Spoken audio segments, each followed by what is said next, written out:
বিশ্ব সভ্যতাকে তুড়ি মেরে মানুষ হত্যার উৎসবে মেতে উঠেছে ইসরায়েলি বাহিনী। মনে হচ্ছে তাদেরকে থামানোর কেউ নেই।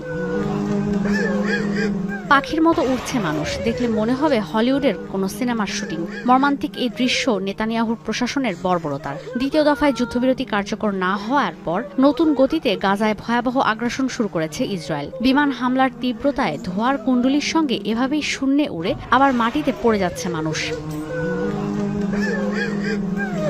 এদিকে আরেক ভিডিওতে দেখা গেছে উপত্যকায় জরুরি সেবা দেয়া চিকিৎসক সহ অন্তত ১৫ কর্মীকে হত্যা করেছে আইডিএফ। যদিও ইসরায়েলি প্রতিরক্ষা বাহিনীর দাবি ভুলবশত হামলার কারণে তাদের মৃত্যু হয়েছে। হামাসের সদস্য রয়েছে মনে করে রেড ক্রিসেন্ট সোসাইটির অ্যাম্বুলেন্স জাতিসংঘের গাড়িতে হামলা চালায় আইডিএফ। বালির নিচ থেকে ১৫টি মরদেহ উদ্ধারের পর শুরু হয় তোলপাড়। ইসরায়েলি বর্বরতায় গাজায় প্রতিদিনই বাড়ছে